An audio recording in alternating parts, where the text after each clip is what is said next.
For some time now I've been working on projects with the AFL researching culture change under the Respect and Responsibility program.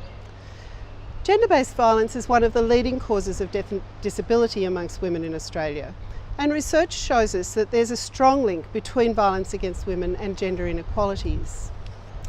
So promoting respect and advancing gender equality are essential in preventing violence against women. To put it simply, sexism's the problem and equal and respectful relationships is the answer. But to end violence against women, sexism has to change. To bring about this change, we need to work at three levels: with individuals, communities and with society as a whole.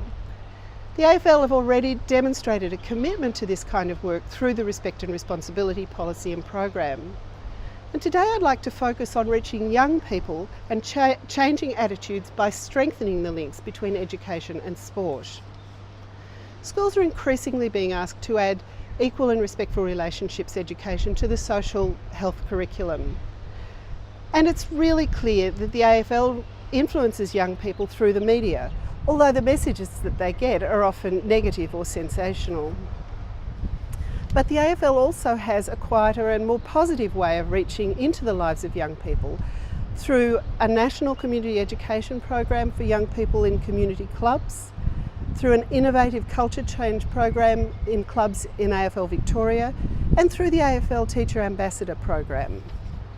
The AFL has a team of trained community educators who deliver a program based on respect and responsibility to members.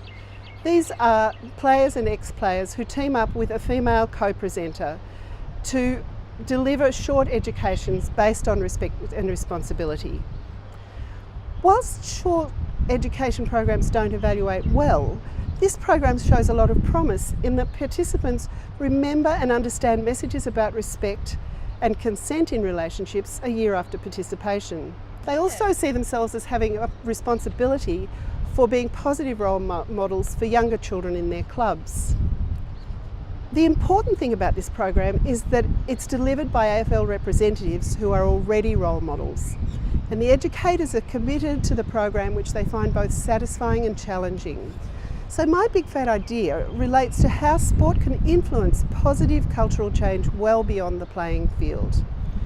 By connecting the influence and power of the AFL brand, the AFL's already strong reach into schools through the Teacher Ambassador program and the unequalled resource of the player educator teams, the AFL community educators could be available to run short programs in schools to augment broader respectful relationships programs. After all, players already visit schools to promote the sport. The AFL Teacher Ambassadors have the potential to support more extensive whole-of-school programs, and they could become ambassadors for promoting the values of respect and responsibility as well as ambassadors for the game. We know that young people respect their idols regardless of whether they're positive or negative role models. So let's exploit the positive role models. The power of the AFL brand, its association with respect and responsibility, and the influence of near-peer community educators on the attitudes and behaviours of the children they reach has the potential to multiply the influence of ordinary school programs for children of all ages. So that's my big fat idea.